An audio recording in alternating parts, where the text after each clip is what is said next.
Today we are looking at the biblical truth behind Snow White. If you don't know Snow White, which I'm sure everybody does, it's a popular Disney movie about a princess that falls asleep from touching some type of needle. No wait, or did she bite the apple? What was that?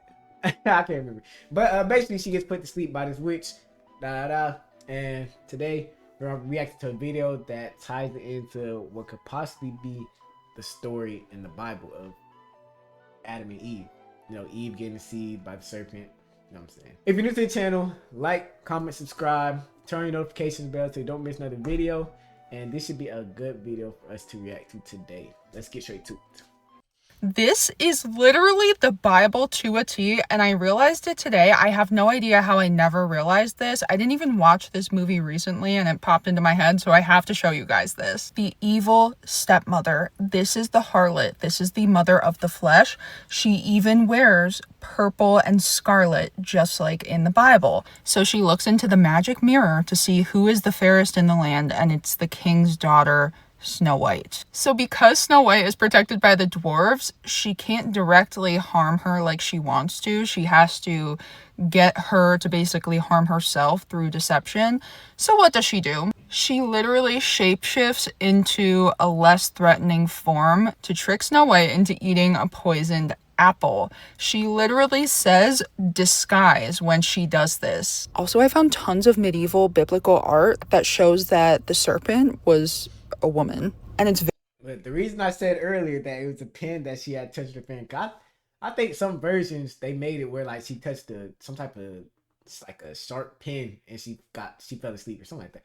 But I think in the most original it's an apple, but I could be wrong too. I could be thinking of a different Disney princess. I don't know.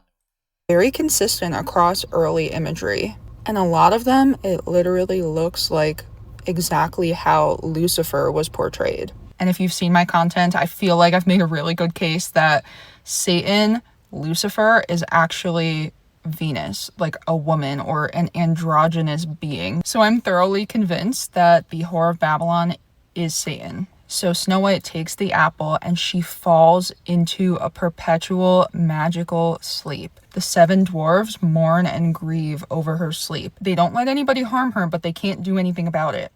The 7 dwarves, guys, the personalities, like I felt like I was going insane because I'm like, why do they directly match the 7 angels of the 7 churches in Revelation? This part left me shook to my core. They put a glass coffin over her.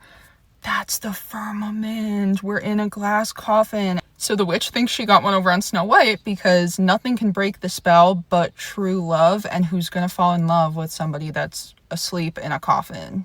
Guys, I don't know if I'm like overly mind blown about this, but the prince comes in on a white horse and kisses her and it wakes her up.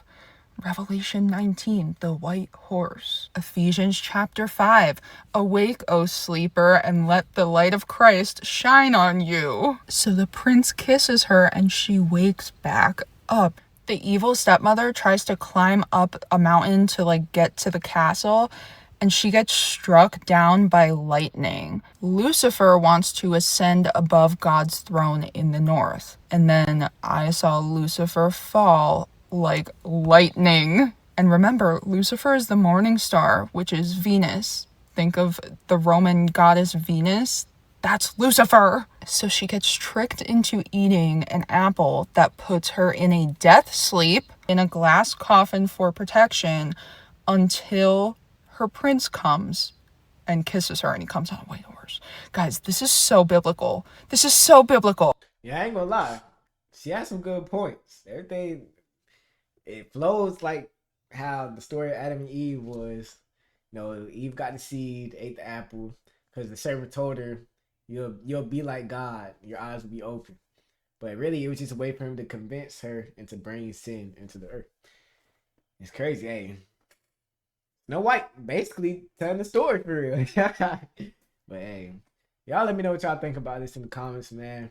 Don't forget, like, subscribe, turn on notification bells, and join the family. Y'all have a blessed and productive, wonderful day. In Jesus' name, I'll see you guys next time. Peace.